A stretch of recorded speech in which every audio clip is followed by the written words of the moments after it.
Integridad y Sabiduría se complace en presentar desde la conferencia Por su Causa 2024, una vida digna de su llamado. Plenaria, llamados a correr bien hasta el final, con el pastor Miguel Núñez.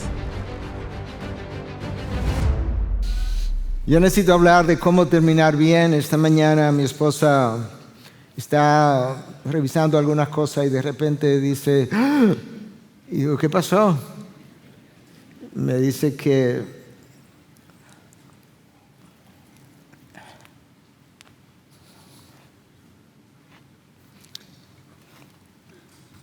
alguien ustedes no lo conocen, Andy Nelson,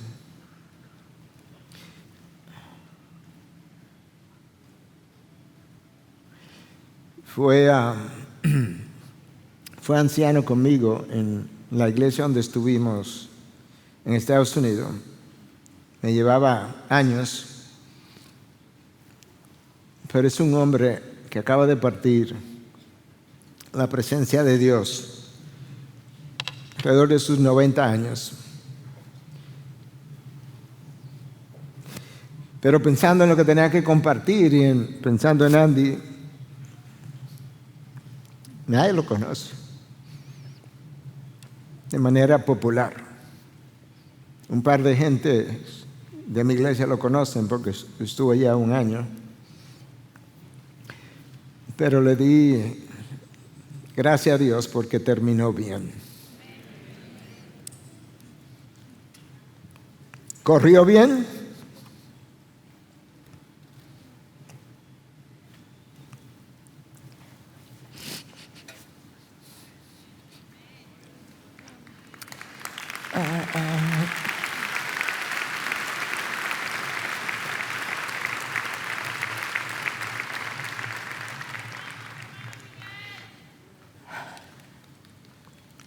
Sufrió bien y murió bien.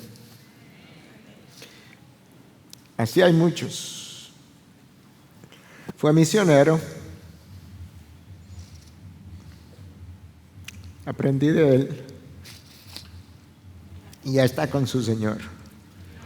Y doy gracias por eso. La razón por la que este tema se vuelve emocional no es simplemente por su partida, pero por otro lado, el gozo de saber que corrió bien. Por otro lado, la tristeza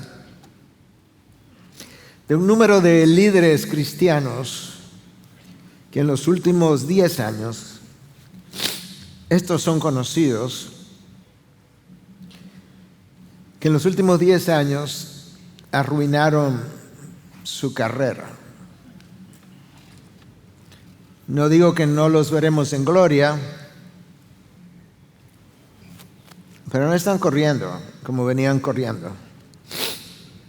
Y por eso decía el apóstol Pablo, y nos sigue diciendo en 1 Corintios 10:12, por tanto, el que cree que esté firme, tenga cuidado, no sea que caiga. De manera de introducción, yo quiero mencionarte, pero de manera anónima, un número de líderes que en los últimos 10 años tropezaron, cayeron. Todos ellos son conocidos. Los que eran pastores, todos tenían mega iglesias o grandes iglesias, todos de buena doctrina.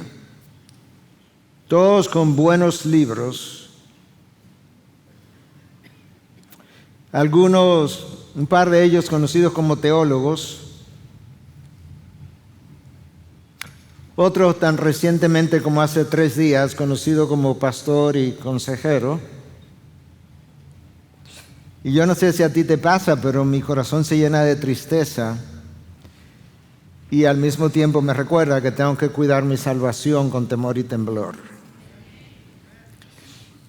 Yo iba a mencionar sus iniciales, pero ni siquiera eso. Simplemente escucho. 2014 renuncia un pastor conocido acusado de abuso de poder. 2015 alguien renuncia por admisión de un adulterio de una iglesia que tuvo un pastor anterior ampliamente conocido de tradición reformada, muy respetado. Ese era su pastor anterior. Él ocupa el púlpito. Se le conoce, confiesa un adulterio. Erróneamente una iglesia lo contrata muy pocos meses después, y en el 2016 se descubre un segundo adulterio que él nunca confesó en la primera iglesia y es cancelado también. 2018 renuncia a un pastor de una gran ciudad, de una mega iglesia, acusado de acciones de índole sexual. 2018, otro líder conocido, líder de una denominación, cancelado por mal manejo y encubrimiento de abuso sexual. 2019, alguien es cancelado por abuso de autoridad y uso indebido de las finanzas. 2018, un pastor reformado anuncia que negaba la fe. En el mismo fin de semana anuncia el divorcio de su esposa, se unió a una marcha LGBT y construyó luego una página para desconstruir el cristianismo. 2020, esta persona, director, presidente de un grupo grande de iglesias y plantación de iglesia, va a practicar el tiro al blanco y con la misma arma se apuntó a la cabeza y se suicidó al lado de su amigo. 2020, alguien cuyos libros los leí todos y escuché múltiples mensajes de él, muere y luego de su muerte se descubren múltiples escándalos sexuales. 2022, alguien conocido renuncia de su posición por acusación de índole sexual. 2022, un teólogo brillante, no necesariamente el más ortodoxo de los teólogos, pero brillante, muere y luego se descubre, murió de hecho quizá 20 años atrás o algo más tiempo atrás, pero luego se descubre que tuvo un amante casi todo su tiempo y que al final no sé cómo la mudó a su casa y de alguna manera su esposa o no lo sabía o lo aceptó, no sé. 2024, este año, alguien renuncia de su posición por un pecado de años atrás. No sé si va a volver a su posición o no. Hace un par de meses, alguien muy conocido, autor del libro Predicador, cancelado por adulterio de varios años. Y hace varios días me entero de un pastor conocido, 37 años en una iglesia, autor del libro, deja la posición porque su esposa lo había abandonado por razones de él, no de ella. Todos esos casos son evidencia de que llamados, dones, talentos, teología y experiencia, nada de eso es garantía de que no tropieces, te caigas o pierdas el camino completamente. Y la pregunta es, como dirían en inglés, why? ¿Por qué? Dice, en una conferencia que se llame Una vida digna de su llamado, nosotros no abordamos este tema al cierre. Yo creo que estaría deficiente. Escucha un par de cosas acerca de Paul Tripp. Él tiene múltiples libros, pero uno de ellos, de los últimos, quizá el último, se llama Lead, o Sé líder en español, y él dice lo siguiente: ningún líder, este púlpito es alto, como ya han oído, ningún líder es inmune a las tentaciones, porque ningún líder está libre de pecado ni ha terminado con su santificación. Ninguno. Los líderes son susceptibles a la ceguera espiritual. Los líderes son susceptibles a la ceguera espiritual. Los líderes no siempre tienen el corazón de Dios. Los líderes no siempre encuentran gozo en aquello a lo que Dios le llamó a hacer. Más abajo. Los líderes pueden tener malas actitudes y pueden esconder pecados secretos. Los líderes no siempre son sumisos al Señor, a quien fueron llamados a servir. Los líderes no siempre tratan a las personas con la misma gracia que Dios le ha extendido a ellos. Los líderes son capaces de perder el camino. Es amor y una gracia protectora el tomar seriamente el pecado en la vida de un líder y recordar, escucha, que el ministerio es guerra espiritual. No podemos olvidar que nosotros estamos ministrando a un pueblo mientras estamos bajo artillería pesada de parte del reino de las tinieblas. Nosotros no vemos un demonio detrás de cada cosa ni vivimos reprendiendo. Eso no hace la lucha espiritual ni menos real ni menos intensa. Ahora, si todo lo anterior es cierto y los ejemplos anteriores son ciertos, la pregunta es, ¿qué fue lo que el apóstol Pablo hizo para poder terminar bien y poder escribirle a Timoteo cosas como esta en su segunda carta, capítulo 4, versículos 6 y 7? Porque yo ya estoy para ser derramado como una ofrenda de libación y el tiempo de mi partida ha llegado. He peleado la buena batalla, he terminado la carrera, he guardado la fe. Yo daría lo que no tengo para que yo pudiera escribir el día, ¿verdad?, de mi muerte exactamente lo mismo. Yo peleé la buena batalla. Yo corrí bien hasta el final. Yo guardé la fe. Pero el mismo Pablo que escribió esto me dice: aquel que se cree que está firme, tenga cuidado que no caiga. En este caso, Pablo estaba seguro de que su muerte era inminente. Faltaba quizá días, semanas, no sé si meses. Esta última carta es lo último que él iba a escribir. Es el testamento de un pastor, misionero, teólogo, veterano a su discípulo más joven. Pero tenía la seguridad de que había peleado la buena batalla. Y él le llama batalla porque es una batalla espiritual. Él tuvo que defender su ministerio de falsas acusaciones y lo tuvo que hacer de parte de judíos y no judíos. Y tuvo que defender la fe múltiples veces. Pablo calificó la vida pastoral como una batalla y como una carrera. Y ahora él estaba seguro de que había terminado la carrera, de que había completado el maratón. Pablo entendió, esto no es una carrera de 100 metros donde yo doy lo mejor de mí, de manera que yo salí bien, comencé bien y son 100 metros y rápidamente termino bien. No, eso no es como se da. Eso es un maratón que dura toda la vida.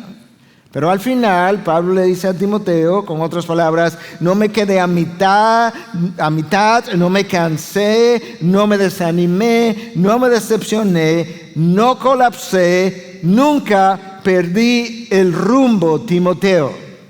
Nunca. Y ahora que mi tiempo de partida está cerca, yo estoy seguro, Timoteo, de que he guardado la fe. Guárdala tú.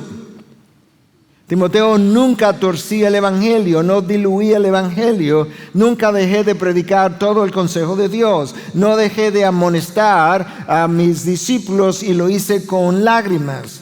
No me aproveché de circunstancias de la vida, no me aproveché de mi posición, no abusé de mi autoridad apostólica. Pablo estaba consciente de que en la vida cristiana lo importante no es simplemente comenzar bien, sino terminar bien. La pregunta entonces, próxima pregunta, ¿cómo fue que corrió Pablo? Porque él no está diciendo que ya terminó.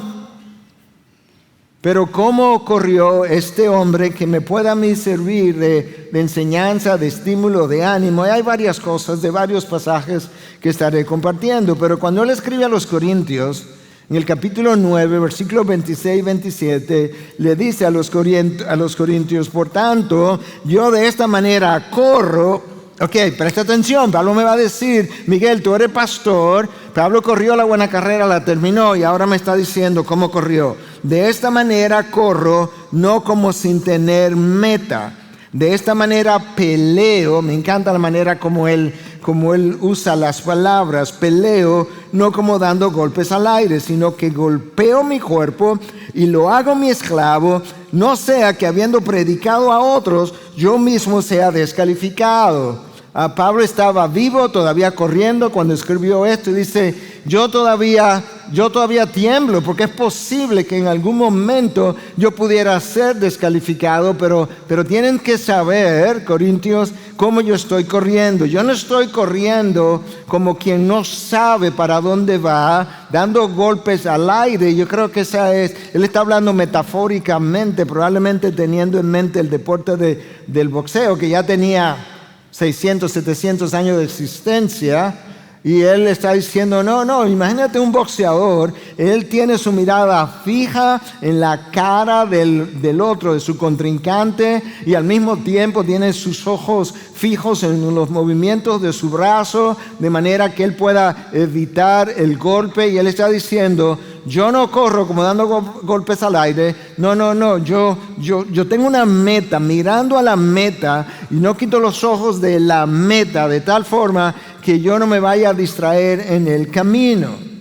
Pero en el camino, en el interín, yo también sé que tengo una carne, que tengo un cuerpo, y tengo una carne que tiene deseos, que no se somete, que no ha sido regenerada, que no puede ser moralizada, como decíamos ayer, no puede ser educada, de manera que yo la voy a someter, yo la voy a golpear, y eso es simplemente un eufemismo para decir yo disciplino mis deseos corporales, carnales, y los someto. Pablo, pero ¿por qué todo ese esfuerzo? No, es que yo estoy consciente de que es posible que yo haya predicado a mucha gente y que antes de terminar yo sea descalificado. Pablo está diciendo, yo tengo una meta. Yo no corro sin meta.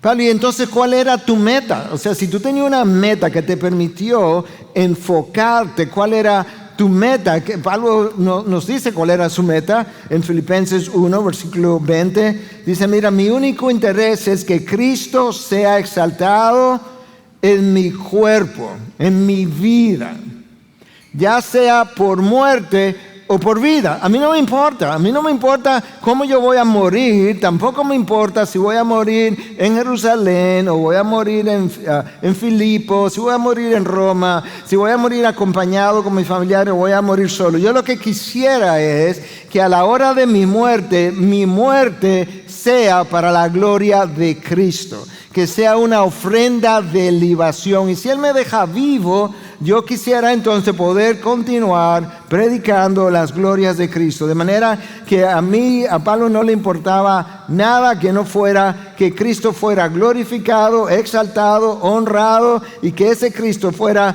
conocido por tantas personas como a quienes Él pudiera hablarles. Esa era su meta, ese era su deseo, la pasión de su corazón.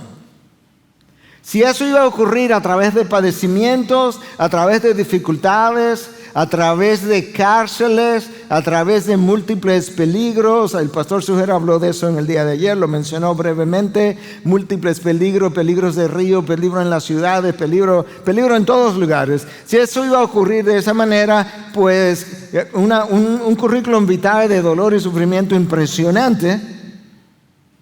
Y luego cuando él describe, dice él a los Corintios, que esos padecimientos de esa vida son leves y pasajeros. ¿En serio, Pablo? Sí, lo que pasa es que cuando yo corro en esta carrera, yo no pierdo de vista la gloria que ha de ser revelada, de manera que a la luz de la gloria que ha de ser revelada, estos padecimientos son leves y pasajeros. ¡Wow! Y él estaba listo para morir, y él sabía cómo iba a morir porque era la forma más usual de prisioneros como él. Él iba a morir decapitado. Pablo dice, toda mi vida, después que conocí a Cristo, yo la envolví como en un eje, y ese eje era Cristo. De manera que yo no le di una vuelta a ese eje con mi vida donde Cristo no fuera ese punto central. Y yo estoy mencionando todo esto porque todo eso me dice a mí cómo es que se supone que se corre sin perder de vista la meta y sin ser distraído. Pablo nos dice, ¿verdad? O usa estas metáforas para ayudarnos a enfocar. Pablo sabe que él tenía un enemigo, que no solamente era el yo, del cual él habla en Romanos 7 abundantemente, pero él tenía un enemigo feroz. Y ese enemigo sí lanza golpes, igual, no lo lanza al aire, él sabe cuáles son mis debilidades. Y él anda buscando dónde golpearme, cuándo golpearme, cuál sería el momento más propicio para golpearme. Y si tiene que usar a otra persona para que esa otra persona me golpee, como Adán fue donde Eva, por ejemplo, él sabe cuál es la persona que él necesita para golpear a esa persona a quien él quiere derribar. Y Pablo dice, no, yo tengo una meta. Para mí la meta es glorificar a Cristo. Si realmente tú tienes una meta, fija tus ojos en la meta, y la meta, ahí en la meta está Cristo esperándote, y puedes mantener esa mirada continuamente, va a ser difícil que tú tropieces en el camino.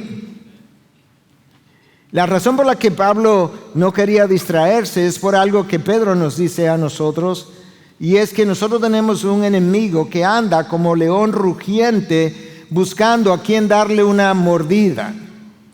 ¿Es eso que dice? No.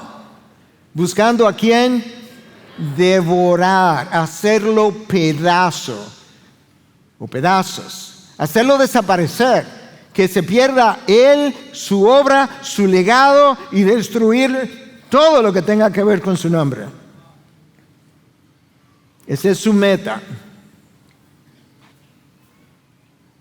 Ese enemigo es poderoso, es invisible, no tiene escrúpulo, pelea sucia. Pablo estaba consciente de eso. Ahora, Pablo dice que él tomó su cuerpo y lo disciplinaba. Eso es importante, hermanos, porque lamentablemente muchas de estas, no sé si todas, pero posiblemente todas, de estas historias que te mencioné anónimamente, no hubo el dominio propio correcto en el momento correcto para evitar lo incorrecto. El dominio propio es un fruto del Espíritu que ya fue mencionado aquí también. Sin dominio propio, yo voy a tropezar. Los deseos de mi carne son poderosos.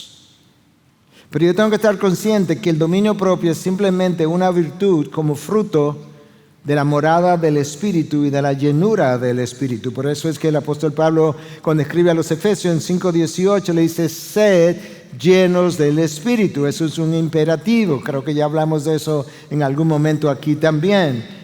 Sed llenos del Espíritu. Pero es un imperativo, es interesante, porque es un imperativo como pasivo. Sed llenos, no es que te llene, no, es que tú tienes que ser llenado, pero tienes que buscar la llenura, y la forma como el Espíritu de Dios te llena es cuando tú te rindes, de manera que tú no seas el contrincante del Espíritu que mora en ti, tratando de echar un pulso con Él y tratando de ganar por medio de tu voluntad a la voluntad del Espíritu Santo.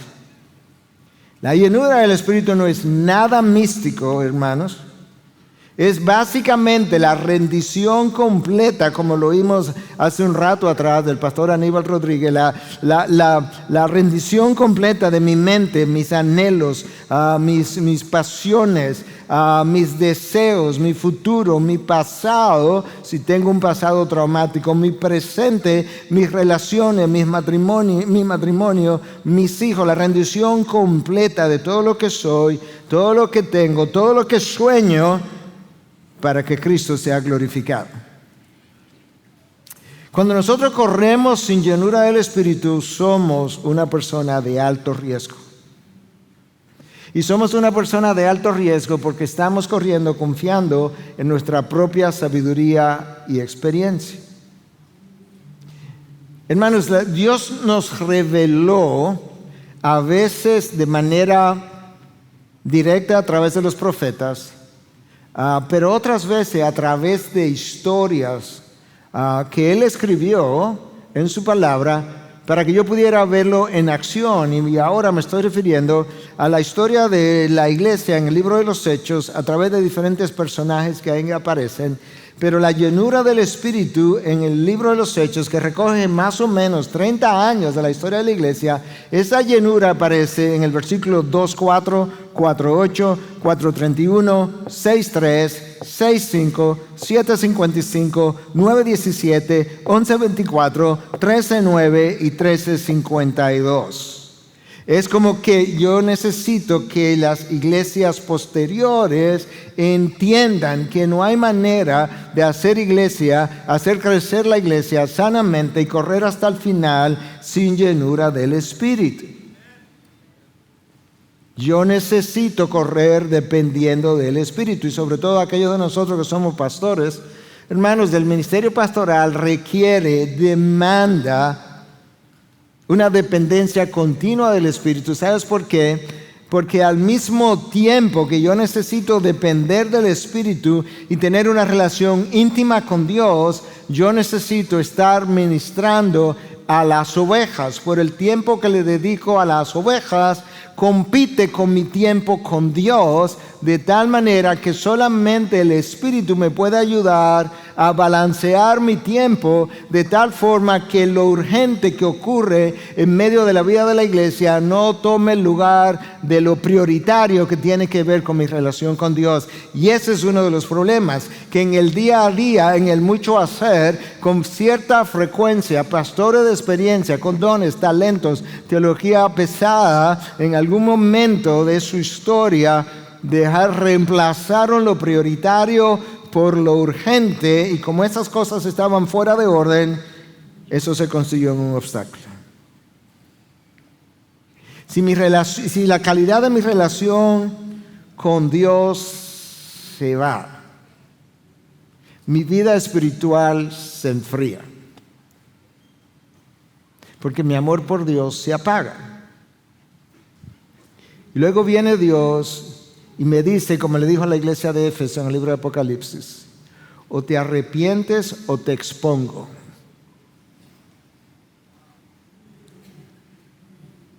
La iglesia de Éfeso fue una iglesia pristina, fundada por Pablo.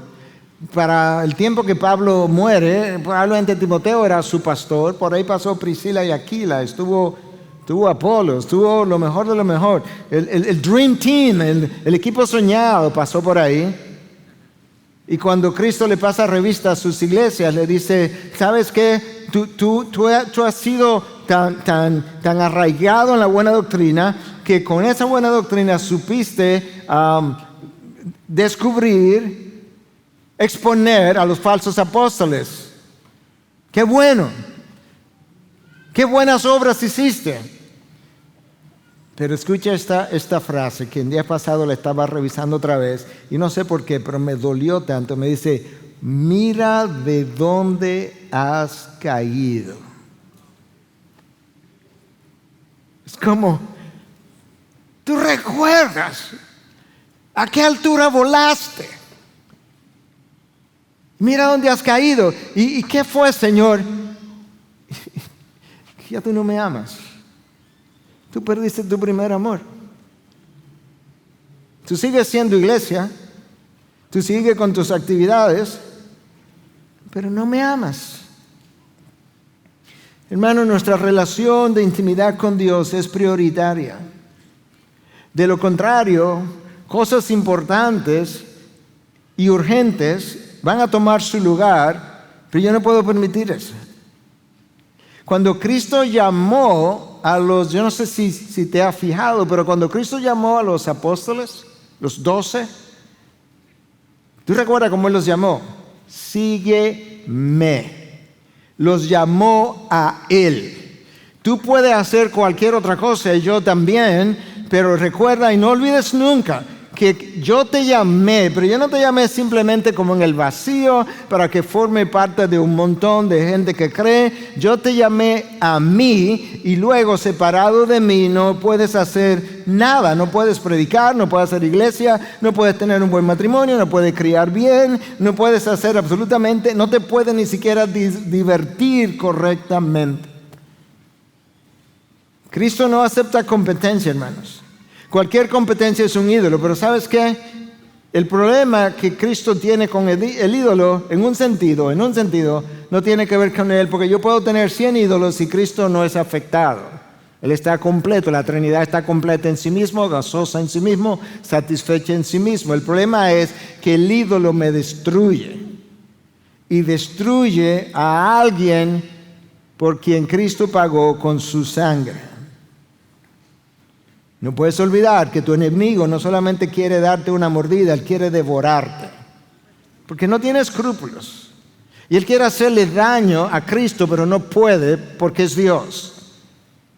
Quiere hacerle daño entonces al nombre de Cristo y en un sentido no puede, pero él sí puede afectar el nombre de Cristo si afecta a sus discípulos. De manera que al final nosotros terminemos con la destrucción de nuestro propio ministerio. No recuerdo si fue Paul Tripp, pero creo que sí, que él dice, ¿sabe cuál es el arma número 1 con el cual el enemigo, Satanás, destruye al ministro? ¿Sabe cuál es el arma número 1 con la que el enemigo destruye a un ministro? Su ministerio. Su ministerio mismo se constituye en el devorador, pero no cuando andamos llenos del Espíritu. Cuando nosotros andamos llenos del Espíritu, hay un cierto grado de firmeza de una posición que Cristo te entregó. Yo no tengo que ganarme una posición y pelear para ganarme una posición. No, Él me entregó una posición y simplemente me dijo, en esa posición que yo te entregué, no te muevas. Permanece firme.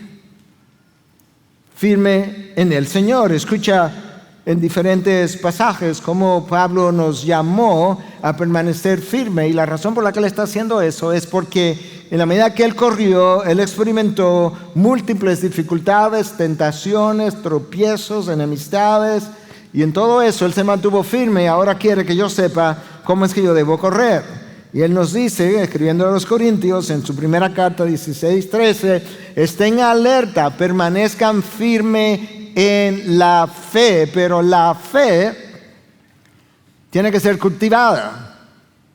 Y la manera como yo cultivo la fe, o maneras, una es la palabra, porque ahí es donde Dios continúa abriéndome los ojos para yo ver más de Él, conocerle mejor, de manera que pueda creer más en Él. Pero yo necesito también un cuerpo de hermanos en una comunidad de creyentes, en una iglesia local, donde hermanos me conocen, oran por mí, me sostienen, me animan, donde hermanos me confrontan, hermanos me hacen rendir cuenta y yo le hago rendir cuenta a otros. Es una comunidad donde varias veces yo le he dicho a nuestra congregación desde el púlpito, hermanos, yo estoy aquí para cuidar personas, ovejas, pero yo soy una oveja, de manera que yo necesito que otros también me cuiden, y esos otros los incluye a ustedes. Yo necesito estar ahí. Permanezcan firmes en la fe. Efesios 6:11, revístanse con toda la armadura de Dios para que puedan estar firmes contra las insidias del diablo, los engaños del diablo. Ahora, yo no tengo tiempo para entrar en toda esta armadura de Dios, pero mencionaremos algunas cosas en la medida que avanzamos. Pero yo necesito lo que Pablo describe en Efesios 6, esa armadura de Dios. Escucha Colosenses 4:12, para que estén firmes, perfectos y, escucha ahora, completamente seguros. Dame pararme ahí un momentito.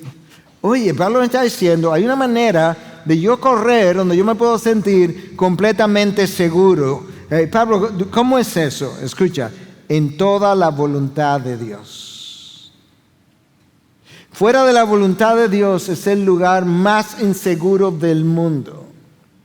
La gente se muda de país, se muda de iglesia, cambia de trabajo y frecuentemente no han esperado, consultado con la fuente del cielo para ver si esto es parte de su voluntad. Porque si me mudé, cambié de trabajo, de iglesia, de lo que tú quieras, cambié de esposa, y esa no era la voluntad de Dios, yo no puedo sentirme seguro ahí. Yo puedo sentirme seguro, pero es una seguridad falsa. Yo estoy fuera de donde puedo contar con la presencia de Dios y su protección. Así que, hermanos, 2 Tesalonicenses 2:15, estén firmes y conserven las doctrinas que le fueron enseñadas, ya sea de palabra, ya sea por carta nuestra, pero resistan firmes en la fe. Otra vez, 1 Pedro 5:9. Entonces ahora yo tengo un llamado a permanecer firme en la fe, firme en la voluntad de Dios, firme en la doctrina que se nos han enseñado. Si Satanás logra infiltrar cualquiera de esas áreas, yo soy, como dicen en inglés, dead meat, carne muerta.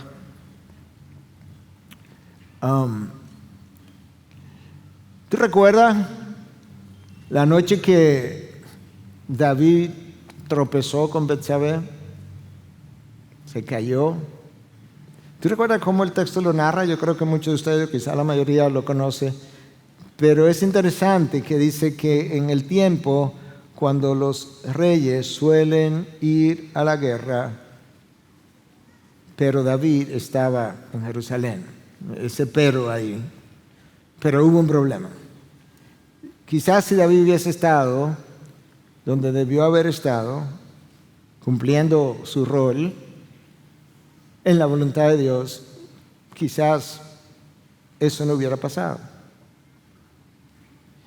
Ahora, hermanos, recuerda, si tú eres pastor o tienes alguna posición de liderazgo en alguna iglesia, tú estás no solamente bajo guerra espiritual, porque ahí estamos todos, tú estás en la línea de fuego. Quizás una buena ilustración de eso es la guerra civil de Estados Unidos. Fue una guerra muy sangrienta, pero los ejércitos se enfrentaban a un grupo usualmente en una región plana, un valle o algo así, un grupo de soldados de este lado, un grupo de soldados de este lado, los cañones en el frente, y los cañones disparaban, y los que estaban al frente sabían que ellos serían los primeros que serían llevados, ¿verdad?, por este disparo de cañón. Pero lo que se suponía era que entonces los que venían detrás, en los que cargaban los cañones de nuevo, los que estaban atrás corrían hacia adelante para avanzar, pero había un grupo que estaba en la línea de fuego. Si tú eres ministro o tienes alguna posición en una iglesia, tú estás en la línea de fuego, porque Satanás conoce que si le hace daño al liderazgo, es mucho el daño que él puede causar. Porque en general, ¿cómo van los líderes? Van sus seguidores o va la iglesia. Segunda de Crónicas 12:11, cuando el reino de Roboán se había afianzado y fortalecido. Escucha, cuando tú leas la palabra, tienes que ir como despacio y pararte. Cuando me pone como en una situación, en un tiempo. El reino de Roboán se había afianzado y fortalecido. ¿Qué pasó? Él abandonó la ley del Señor y todo Israel con él. ¿Cuándo fue que pasó? Cuando Roboán se sintió fuerte, se sintió seguro, se sintió que él no necesitaba a Dios, el orgullo se creció. Pero Satanás sabe que si yo logro inyectar el orgullo de Roboam, no es solamente Roboam que va a dejar al Señor, y todo Israel se fue con él. ¡Wow!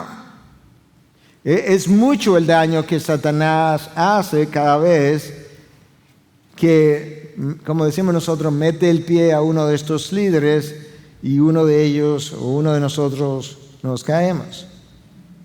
Él quiere desacreditarnos. El liderazgo siempre ha estado en la mira. ¿Por qué la serpiente no fue donde Adán directamente? Y le dijo, Adán, mira, yo sé que tú eres la cabeza aquí, tiene instrucción específica de parte de Dios para que se la pase a Eva, y ahora están ustedes dos aquí, yo quisiera hablar contigo. No, él va donde Eva. Pero tú sabes que en el libro de Romanos dice que el pecado entró por Adán. Sí, pero Eva mordió primero. Sí, pero Adán era la cabeza federal. Y Satanás sabía, yo tengo que llegarle a Eva primero. Porque si Eva es quien hace la oferta, probablemente tenga mejor chance de llegar a Adán. Satanás trató de llegar a Job, no solamente que trató, llegó, lo que no le pudo fue quitar la vida. Pero sabes que Satanás, cuando habla con Dios en los cielos, en un lugar que nosotros no podemos ver, le dice a Dios que le quite el círculo de protección a Job y que Dios se iba a dar cuenta que Satanás lo iba, escucha, a maldecir en su cara. Y tú sabes lo próximo que leemos, que la esposa de Job vino y le dijo, maldice a Dios y muérete. El texto no dice que Satanás vino detrás de Eva. Yo estoy convencido, y mira cómo le estoy diciendo, que Satanás, después que se lo dijo a Dios, bajó y fue detrás de la esposa. Porque si Job hacía lo que su esposa le recomendó, le hubiera demostrado a Dios que lo que le dijo era cierto. En otra ocasión, Satanás incitó a David a hacer un censo de Israel. Su siervo, el siervo de David, le dice, pero mi rey, ¿para qué? Tú nunca has hecho eso, tú nunca has ganado una guerra, léase, entiéndase, confiando en caballos y en carros, ¿para qué tú quieres hacer tal cosa? Pero el texto dice que Satanás incitó a David. Sí, pero que David siempre había confiado en Dios, pero ahora que creció su reino y sus ejércitos, se volvió orgulloso. Ahí está, él está siempre yendo detrás del liderazgo. En Zacarías 3, tú lees acerca cómo Satanás estaba acusando a Josué, el sumo sacerdote, y ahí, gracias a Dios, que estaba el ángel del Señor, quien le habla a Satanás, le dice que el Señor te reprenda, que ese es un tizón sacado del fuego. Le estaba acusando de que tenía vestiduras sucias, pero las vestiduras sucias eran representativas de que de su pecado. Este es un hombre pecador, Miguel es un hombre pecador. Ahí viene Satanás y me acusa. Yo necesito tener a Dios de mi lado, o yo tengo que estar en el lado de Dios. Cuando Cristo fue al desierto, si ya fui detrás del primer Adán y lo tumbé, déjame ver si logro tumbar al segundo Adán, el que viene a reemplazar al primero y fue detrás de Cristo. Y cuando el texto dice que cuando Cristo, habían pasado 40 días, cuando tuvo hambre, a los 40 días tuvo hambre, Satanás vino. Él sabe, ahora es que este Adán es vulnerable. Ya van 40 días, ahora tiene hambre, déjame hacerle una oferta. Y lo que el primer Adán hizo, que fue que mordió la fruta, fue exactamente lo que Satanás quería que él hiciera, que convirtiera las piedras en pan y mordiera el pan. Porque él siempre va detrás de los líderes. Tú sabes que parece ser que Pedro de alguna manera era como más o menos el líder del grupo. Y en un momento dado, Cristo anuncia que él va para Jerusalén y camino allá, ¿verdad? Pedro dice, no, Señor, que esto jamás te acontezca. Y el Señor le dice a Pedro, Pedro, quítate delante de mí. No, Satanás, quítate delante de mí. Quítate delante de mí. En otras palabras, aquí hay una acción del enemigo a través de Pedro que está tratando de hacerme o de detenerme de manera que yo no logre en Jerusalén lo que yo vine a hacer. Y Cristo aprovecha y le dice: Simón, Simón, mira que Satanás los, plural, ha reclamado, porque a veces pensamos que Cristo solamente le dijo esto a Satanás, a Pedro. Él se lo dijo a Pedro, pero que estaba representando al grupo. Mira que Satanás los ha reclamado a ustedes para zarandearlos como a trigo, pero yo he rogado por ti para que tu fe no falle, y tú, una vez que hayas regresado, fortalece a tus hermanos. Y Pedro le dijo: Señor, estoy dispuesto a ir donde vayas, tanto a la cárcel como a la muerte. Yo no sé ellos, pero yo voy hasta la muerte contigo. Pero Jesús le dijo: te digo, Pedro, ¿recuerdas las palabras de Pablo? Aquel que se crea firme, cuide que no caiga. Que el gallo no cantará hoy hasta que tú hayas negado 3 veces que me conoces. Ahora, nota varias cosas. Primero, Cristo se dirigió a Pedro: Simón, Simón, pero lo que Satanás pidió, el permiso que pidió, fue para todos ellos. ¿A quién es que él quiere reclamar? A los líderes, a los apóstoles. La prueba no sería pequeña porque pidió permiso para zarandearlos. A veces hay hermanos que dicen, tú sabes, estoy bajo prueba, pastor. Sí, pero no fuera de la soberanía de Dios. Para zarandearlo como a trigo, tú sabes cómo se zarandea el trigo. Ahora nota algo más. Que Jesús le dijo a Pedro: Pedro, yo oré para que tú no caigas. No. Tú vas a pasar por la prueba, Pedro. Yo oré para que tú no falles, pero la prueba viene. O sea, en buen dominicano, la prueba no te la despinta nadie. Velar y orar para que no entren en tentación. Pedro responde: Señor, Señor, estoy dispuesto a ir donde vayas, tanto a la cárcel como a la muerte. Yo creo que ahí habló el orgullo de Pedro. Yo no creo que Pedro creía que él era capaz de negar a Cristo. De hecho, honestamente, si yo no hubiera leído esa historia nunca, yo no creo que yo sería capaz de negar a Cristo. Pero habiéndola leído y todo lo demás, claro que yo soy capaz de negar a Cristo. Y la razón por la que nosotros tenemos que ser cuidadosos y ser piadosos y ser humildes es porque cuando condenamos a alguien, hay varias cosas. Creo que fue F.F. Bruce que decía: tienes que tener cuidado porque tú no sabes, número 1, la magnitud de la fuerza que lo oprimieron. Número 2, tú tampoco sabes cuánto tiempo él luchó o ella luchó para no caer. Y número 3, tú no sabes lo que tú habrías hecho en la misma situación.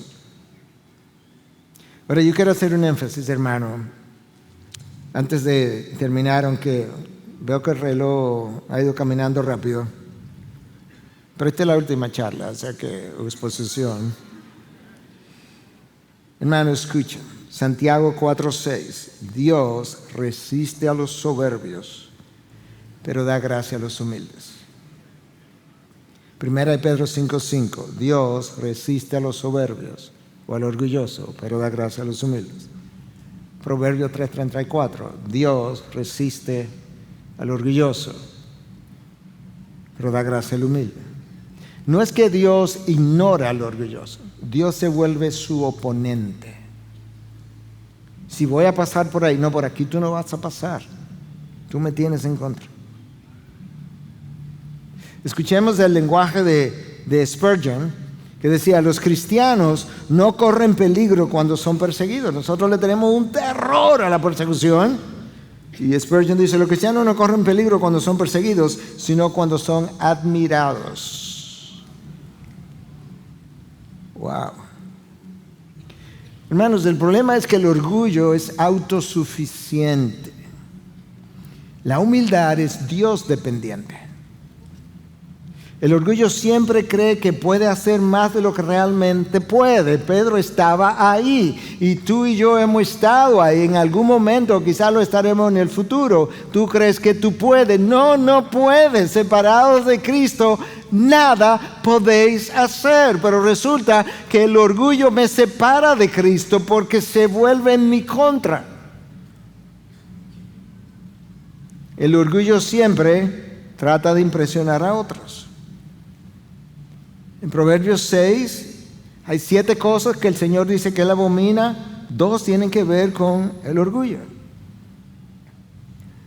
Proverbios 6:18. Delante de la destrucción va el orgullo, y delante de la caída la arrogancia de espíritu. 2 veces en el mismo versículo, porque en esencia son como frases sinónimas. Delante de la destrucción va el orgullo, y delante de la caída que me destruye, va ¿qué cosa? La arrogancia del espíritu. Escucha Proverbios 8:13. El orgullo, la arrogancia, el mal camino, la boca perversa, yo aborrezco. Wow. Hermanos, tú y yo sabemos que tenemos orgullo. Lo que yo no creo que estamos tan conscientes es que Dios aborrece lo que tenemos. El orgullo, la arrogancia, usa hasta palabras sinónimas por si acaso no entendimos. Y el mal camino, la boca perversa, yo aborrezco. Escucha Paul Tripp otra vez en el mismo libro, yo te lo recomiendo. La experiencia teológica no te protege de los ataques, pero el orgullo del conocimiento puede ser una de las cosas que te hace susceptible. Los dones poderosos no alivian tu vulnerabilidad, ya que debido al engaño del pecado somos mejores al predicar el evangelio a otros que a nosotros mismos. Yo soy mejor predicador del evangelio hacia otros que lo que yo me lo predico a mí mismo. Ahora, la humildad, hermanos, no se da leyendo un libro, ni yéndome a una montaña a meditar. Yo necesito leer el libro de la Biblia para hacerme consciente, primero, de que la Biblia me diagnostica. La Biblia me lee a mí mejor de lo que yo la leo a ella. Entonces la Biblia me lee a mí, me diagnostica el problema, me dice lo mucho que Dios lo odia, y luego yo voy donde Dios y le digo, Señor, ayúdame a ser humilde, y el Señor dice, excelente.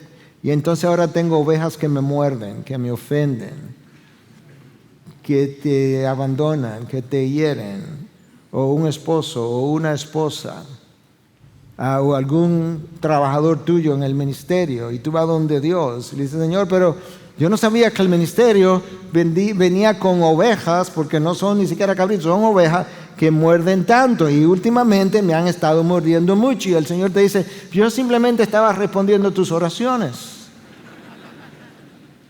porque eso es como se cultiva la humildad, aprendiendo a decirte, sí, pero yo soy peor que eso. Yo soy peor que eso. Dame gracia, que eso es lo único que ellas saben de ti, porque si supieran lo que yo sé. Ahora escucha esto, porque yo creo que esto es como oro. Esto no es mío, esta frase en particular. La humildad implica temer al poder de la posición más que anhelarla. La humildad teme al poder de la posición más que anhelarla. La humildad está más motivada a servir que a ser visto. Más motivada a servir que a ser visto. Disfruta más el servicio que liderar. De hecho, tú recuerdas las palabras de Cristo en el aposento alto, ¿verdad? Después que él lava los pies de los discípulos, él va y se para y le dice que ya le di ejemplo para que hagan como yo hice. Escucha ahora, y seréis felices si lo practican. O sea que servir realmente puede ser algo que me va a traer felicidad, aun si implica lavar los pies. más felicidad quizás que liderar cuando yo estoy peleando por el liderazgo. La humildad sabe que no tiene el derecho de liderar, no tiene el privilegio.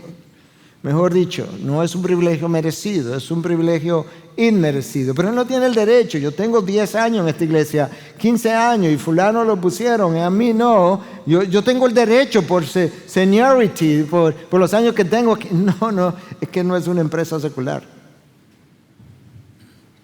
Es un llamado de parte de Dios. La humildad sabe que su meta no es impresionar la audiencia con su oratoria, es impresionar a la audiencia con Cristo. Que la audiencia diga, wow, ciertamente, nunca había visto a Cristo así, de esa manera, en esos colores, de esa forma. Esa es la razón por la que el Señor me manda a cuidar de mi salvación con temor y temblor.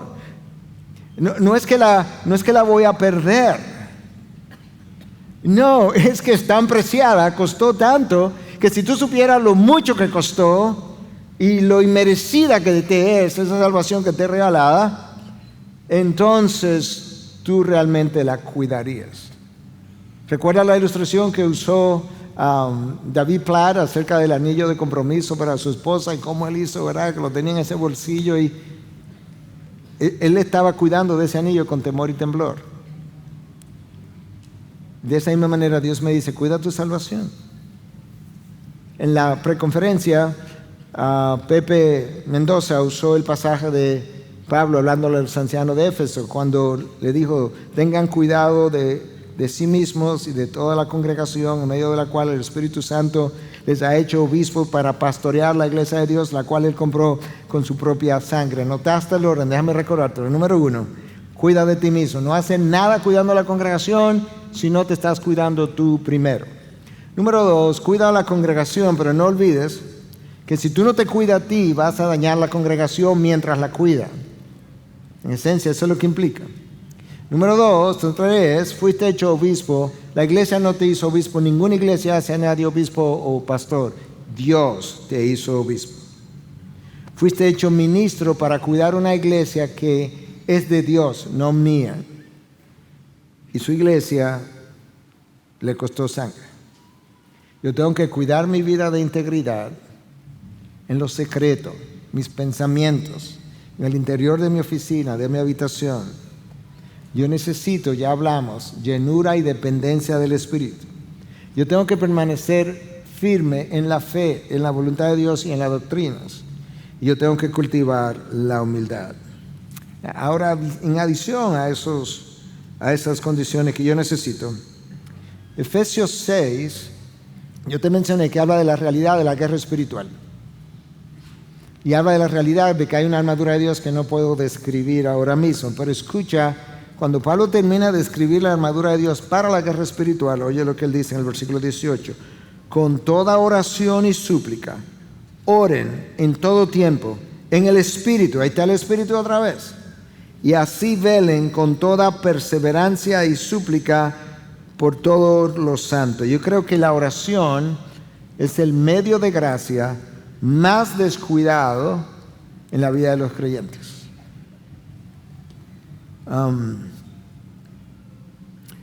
Escucha lo que Joel Beeke dice en un libro que él, en español está, de hecho, se llama La lucha contra Satanás, Striving Against Satan. Escucha lo que dice de la oración en el contexto de la armadura de Dios. La oración es crítica porque cada pieza de la armadura del cristiano es inservible sin ella. La inutiliza. La oración es como el aceite. De la misma manera que cada parte de un motor es inservible sin aceite, de esa misma forma la batalla espiritual es en vano sin oración. En vano. Luchar contra Satanás sin oración es como David luchando con Goliat en la armadura de Saúl. La armadura no encaja y es inefectiva contra los golpes del enemigo. Tú recuerdas en Getsemaní lo que Cristo le dijo a los apóstoles, a los discípulos. Velad y orad para que no entren en tentación. Pero nosotros usualmente oramos cuando estamos enfermos, cuando no nos sentimos bien. Oramos cuando estamos en peligro. Tratamos de resolver las cosas y cuando no hay más alternativa, entonces, ay, verdad, yo tengo que orar. Pero raramente nosotros oramos simplemente para cultivar una relación con Dios, pero borra el simplemente. La oración es el mecanismo, el método de gracia, la forma que Dios nos dio para cultivar una relación con Él. Por eso Cristo se retiraba, aun cuando no había problemas, a orar con Dios a veces toda la noche. Dios ha diseñado la oración para experimentar intimidad con Él y luego en la intimidad que podamos entrar a sus propósitos, no cambiar la voluntad de Dios. Pastor, yo no sé si debo seguir orando porque yo he orado tanto y Dios no me acaba de responder. Bueno, quizá lo que necesita es, Dios está diciendo, tú has venido a orar tanto y tú no acabas de responder tampoco o de entender. Es que esa copa que no quieres, que tú quisieras que pase de ti, fue asignada a ti. Entonces la oración debe ser para yo poderle decir a Dios, Señor, esta copa, si es posible, yo quisiera no tener que lidiar con esto, pero si no, que se haga tu voluntad y no la mía.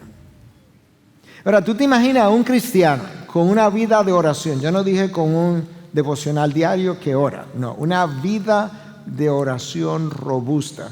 Que tú oigas mañana que él tropezó y abandonó la fe. Que él tropezó y arruinó todo lo que anteriormente había construido. Con una vida de oración robusta, yo no me lo imagino. No sé si alguien puede, pero yo no me lo imagino. En la oración Dios abre nuestros ojos y nos deja ver nuestras debilidades, nuestras distracciones, nuestros desvíos. Trae pecados ocultos a mi mente. De alguna manera lo trae a mi memoria. Trae a mi memoria, a mi mente, tentaciones. Me dice, ¿qué estás haciendo? ¿Cómo estás jugando con fuego?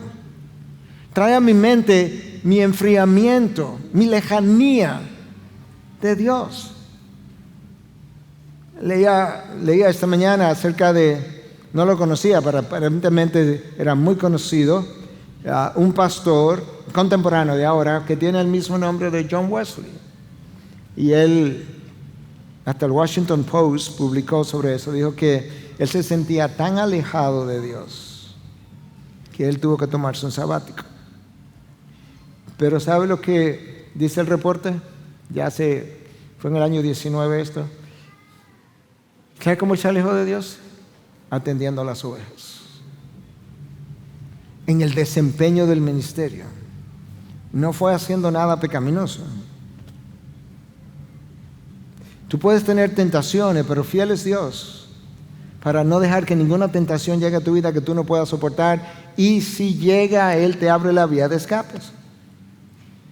Si hay algo que yo he repetido, mi esposa lo ha oído, algunos de ustedes ya se lo he comentado durante esta conferencia, Dios está más interesado en que yo no tropiece de lo que yo estoy, porque al final lo que está en juego es la salud y el daño de las ovejas que yo pastoreo, ya sea en la iglesia local o a quien les hablo en conferencias como esta, y sobre ellas se invoca el nombre de Cristo, y Cristo no quiere ver su nombre embarrado. Por consiguiente, siendo Él Dios, con un corazón bueno, benevolente, claro que está más interesado que yo mismo en que yo no dañe mi vida y dañe la vida de otros.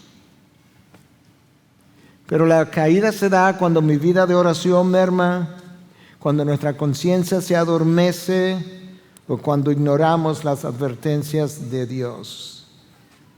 Una y otra vez, Dios le dijo a Israel, a Judá, al reino del sur, le advertí al reino del norte, a tu hermana. No se arrepintió. ¿Sabe por cuántos años? Cientos de años. Ciertamente Dios es lento para la ira.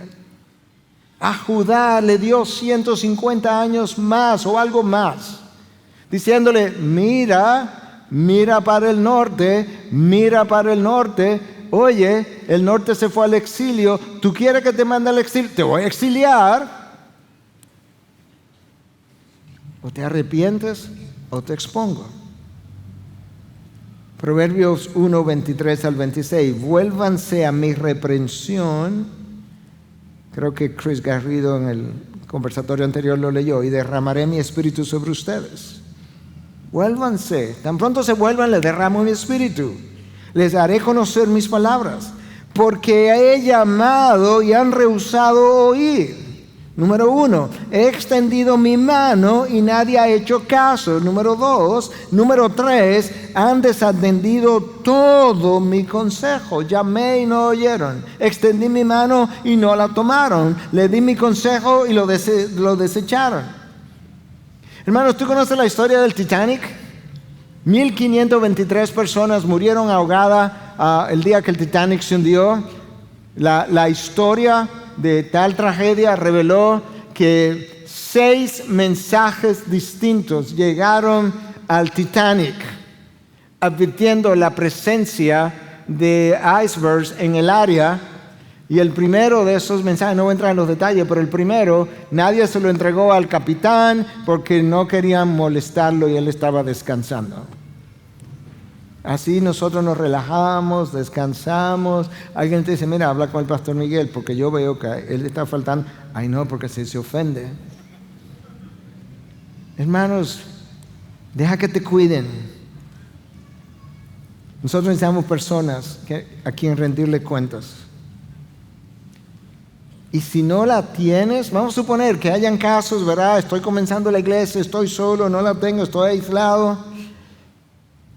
Pues entonces, escucha el consejo que tú le das a otros. ¿Qué yo le he aconsejado a otros en estos casos? La caída no resulta por falta de información de parte del líder o del cristiano. Yo todavía no he encontrado un caso donde alguien vino, me confesó algo y que me haya dicho, pastor, eso me sorprendió. Yo ni sabía que eso era pecado. No. Entonces, ¿por qué? Escucha, por falta de audición de lo que Dios está tratando de comunicarte o la audición de tus propias palabras cuando aconsejas a otros o le predicas a otros. Rápidamente, el tiempo se ha ido, pero yo no quería correr rápido con esto porque estamos hablando de una vida digna de su llamado y este es el último mensaje. Las caídas anteriores que te mencioné, todas están relacionadas a problemas morales, abuso de poder, que está relacionado al orgullo, abuso de la autoridad, algunas pocas con manejo de finanzas. Pero yo quiero mencionar una que yo creo que es vital. Nuestra iglesia y el equipo de trabajo entero me ha oído hablar de esto múltiples veces, y es el estancamiento espiritual. El estancamiento espiritual es un problema grave porque cuando yo me estanco espiritualmente, el ministerio o la vida cristiana o mi grupo pequeño, lo que sea que tú hagas, ya no me produce ninguna motivación, ningún gozo. Yo defino el estancamiento espiritual como la falta de crecimiento de un cristiano en relación con la imagen de Cristo como consecuencia de haberse alejado de Dios. Le di consejería hace años atrás a un pastor de más edad que yo, que me llamó una noche y me dijo que si podía ir a su casa. Y yo fui. Y hablando, digo, pastor, perdone la pregunta, pero ¿usted piensa que está creciendo en el Señor? Salieron sus lágrimas y me dice, Miguel, yo tengo no menos de 10 años que no crezco. ¡Wow! Y ahora a mí se me salieron las lágrimas. El estancamiento espiritual se da como fruto de un alejamiento de Dios, donde ya yo también me alejé de la palabra, obviamente, y me alejé de la aplicación de la palabra a los problemas de mi vida que yo resuelvo con mi propia sabiduría. O nosotros comenzamos a preparar un sermón para ustedes, pero eso no tiene nada que ver conmigo. Dejé de preparar el sermón, o quizás nunca lo hice. El sermón, en primer lugar, es para que me hable a mí. Si voy a presentar a Dios como grande, tiene que lucir grande para mí primero. Si yo quiero que ustedes se vayan de aquí con pasión por las cosas de Dios, yo tengo que mostrar cierta pasión, porque no puede ser que de una forma aburrida yo le presente a Dios y de luego pueda salir y decir, oye, esa gente cómo se fueron, ni un gocito tuvieron. No, porque tú no mostrabas pasión por lo que estaba hablando. El estancamiento espiritual se puede dar por holgazanería espiritual. Hermanos, esta generación tiene, de la cual yo soy parte, 2000 años de legado cristiano, escritos por autores, iluminados por Dios para su iglesia. Y como decía alguien, el que no lee no es diferente al que no puede leer, que no sabe leer. El estancamiento podría darse en presencia de pecados ocultos, pero frecuentemente el estancamiento me lleva a pecados ocultos o a pecados respetables, que todo el mundo piensa que son parte de la cultura y que no es un problema. La presencia de pecados respetables, el orgullo, por ejemplo, ¿no? Bueno, ¿y quién no tiene orgullo? La ira, bueno, ¿y quién no se aira? La envidia, bueno, que imagínate, estamos en la carne. Son todos pecados respetables, pero la presencia de pecados respetables que yo no estoy combatiendo de manera activa en mi vida adormece mi conciencia y terminamos pecando de la manera más alarmante. Cuando eso ocurre, el ministerio pierde su glamour, pierde su atractivo. Cuando nos cansamos de hacer las mismas cosas siempre de la misma manera, nos distraemos porque ya es una rutina. Lo mismo, oro lo mismo, acerca de lo mismo, de la misma forma. Es una rutina. Y entonces yo comienzo a ver para el lado porque hubo una vez que yo me sentía, como dice en inglés, excited, animado, motivado acerca de lo que estaba haciendo, pero como ya el ministerio o la vida cristiana no me da ese sentimiento, ¿verdad? Como de pasión. Yo comienzo a ver para el lado, a ver si esto me puede dar pasión, o esta persona, o aquella otra cosa. Hermano, yo no sé dónde tú estás ahora mismo. Yo quiero ya cerrar, o necesito cerrar. No quiero, pero tengo que. Pero déjame cerrar con preguntas. ¿Tú recuerdas que el primer mensaje cerró con preguntas? Estas preguntas no son mías, pero yo las he hecho mías. Son del Dr. Donald Whitney. Produjo un libro acerca de disciplinas espirituales, pero luego produjo un librito pequeñito acerca de cómo evaluarte espiritualmente. Y déjame hacerte las preguntas y tú te las contestas ahí en tu interior y ahí cerramos. ¿Quiero conocer a Dios más profundamente y estoy haciendo un esfuerzo por lograrlo? Verdaderamente. Si la respuesta es que no, entonces comienza a pedirle a Dios que ponga ese deseo en ti. Pablo dijo que él consideró todo lo anterior como basura. ¿Por qué cosa? Por el incomparable valor de conocer a Cristo. Y si eso requería pasar por sufrimientos, pues él estaba dispuesto a compartir los sufrimientos de Cristo. Porque hay forma en que tú conoces a Dios en tu dolor que no lo conoces de ninguna otra manera. Y yo he estado ahí. Número 2, ¿me siento cada vez más gobernado por la palabra? ¿Me someto a ella más fácilmente? ¿O no? Porque eso debe ir en manera creciente cuando estamos progresando en la vida cristiana. ¿Me veo amando a personas de manera creciente? O sea, tú sientes que tú tienes amor, no por los que te aman, debe tenerlo, pero me refiero, te sientes amando cada vez más a los demás.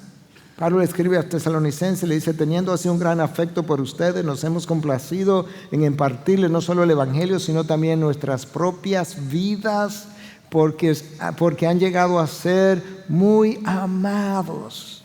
¡Wow! Le di el Evangelio, pero yo no solamente le di el Evangelio, yo le di mi vida. Pero yo le di el Evangelio en mi vida por lo mucho que le amaba. Número 4, soy cada vez más sensible a la guía del Espíritu de Dios. Romanos 8:4 dice que todos los que son hijos de Dios son guiados por el Espíritu. Soy más sensible a su guía, a sus advertencias. No sigas, detente, devuélvete, arrepiéntete. Número 5, me preocupo de manera creciente por las necesidades de los demás. De manera que no busque ninguno sus propios intereses, sino que vele más bien por los intereses de los demás. Cada vez más yo puedo encontrarme en esa dirección. Amo la iglesia. Amo las ovejas de la iglesia. Trato de no solamente consumir de mi iglesia, sino aportar a mi iglesia. Y con eso no estoy hablando necesariamente de finanzas. Aporto mi oración por ella, mi participación en ella. Sirvo en ella, busco cómo servir. Amo esa iglesia. Pablo tenía todos estos problemas, dice, pero además de todas esas persecuciones y problemas, tenía la presión cotidiana de la preocupación por todas las iglesias. ¡Wow! ¡Qué corazón! ¡Qué mente! Número 7, ¿son los medios de gracia cada vez más importantes en tu vida? Cada vez más importante en tu vida. ¿Cuáles medios de gracia? Oración, estudio de la palabra, vida de iglesia, adoración, ayuno, todo lo demás. Número 8, este es importante, hermano. Me entristezco con mi pecado y me duele que lo haga contrario a Dios. Mira el próximo. ¿Me duele el pecado de mi hermano o solamente me indigno con él? Cuando alguien peca, cuando tienes que disciplinar a alguien como pastor y lo ves llorando, ¿tú lloras con él o simplemente te indignas con él? Porque no somos inmundos. Pablo dice, ¿quién es débil sin que yo sea débil? ¿A quién se le hace pecar que yo no me preocupe intensamente? ¡Wow! ¿A quién se le hace pecar? A alguien que ha servido de piedra de tropiezo para otro y me entero, me preocupo y no poco, intensamente. Número 9, ¿perdono o pido perdón más rápidamente?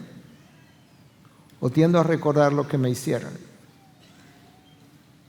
¿Cumplo yo el mandato de Cristo? Si está en la iglesia y va a depositar tu ofrenda, antes de que tú la deposites, ve y reconcíliate con tu hermano. ¿O eso es simplemente algo que, ¿sabes? Yo lo hice en el pasado, pero es que no siempre se puede eso? No se puede, eso es difícil. La vida está muy compleja. Y finalmente, número 10. ¿Anhelo el cielo y la presencia de Jesús? ¿O quisiera primero disfrutar algunas cosas de este mundo para luego ir a ver a Jesús?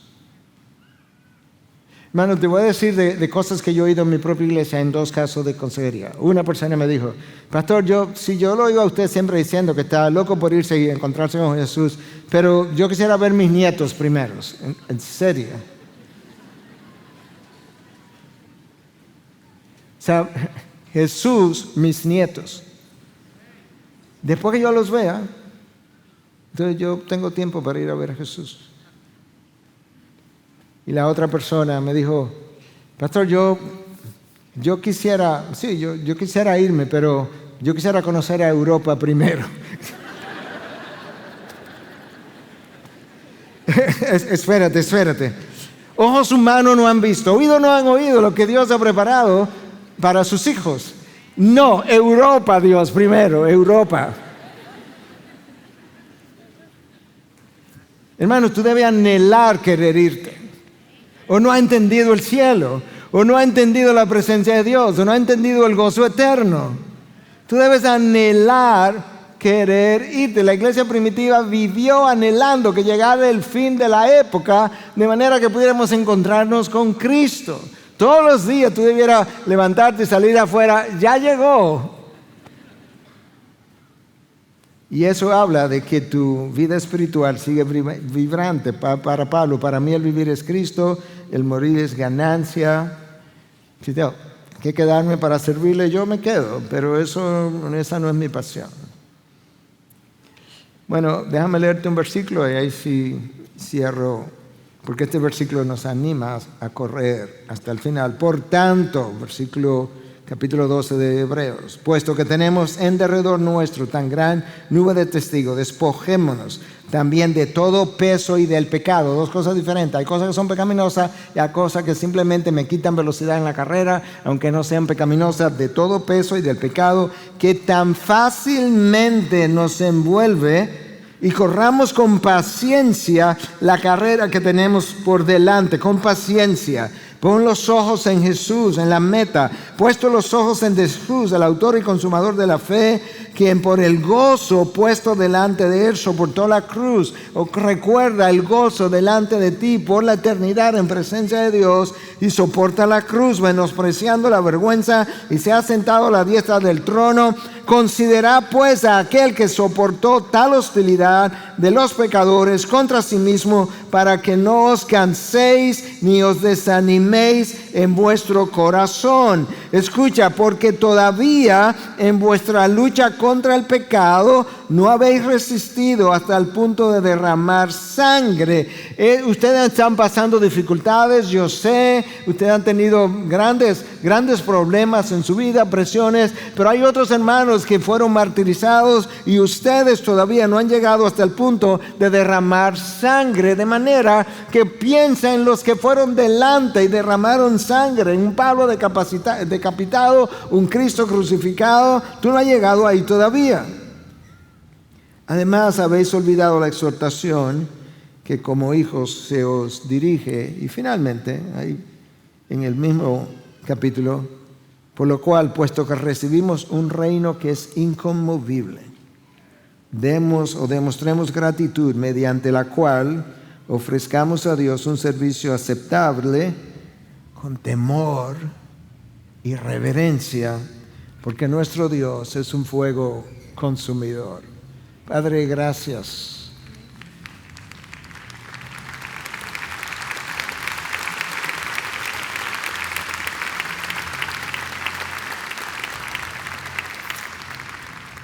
Señor, ese aplauso fue para ti. Gracias porque tú corres conmigo. Tú eres mi entrenador. Incluso me entrenas desde adentro y no desde afuera como los entrenadores terrenales. Tú eres el Espíritu que corre dentro de mí, que me advierte, me enseña, me consuela, me fortalece, me levantas. Señor, tú nos has dejado instrucciones y ejemplos para correr bien y terminar bien. Gracias porque, aunque sentí la pérdida de nuestro amigo Andy, pude recordar que a pesar de que el mundo no le conoce, tú sí le conociste por 90 años, le permitiste correr bien, sufrir bien en su momento y morir bien. Gracias por poner esa historia, ese reporte al lado de este mensaje, para recordarme que se puede y que hubo un momento en que me pusiste al lado a alguien como él por varios años que corrió conmigo y me alentó y me animó, me fortaleció, y que hoy yo puedo decir fue un enviado de Dios para ayudarme a correr ese trecho de la carrera. Ayúdame a ayudar a otros a correr los trechos que le quedan a esos otros para la gloria tuya, y que Cristo pueda ser la pasión de mi vida y la pasión de cada uno de aquellos que están aquí con nosotros en esta mañana. En Cristo Jesús te lo pedimos. Amén. Amén.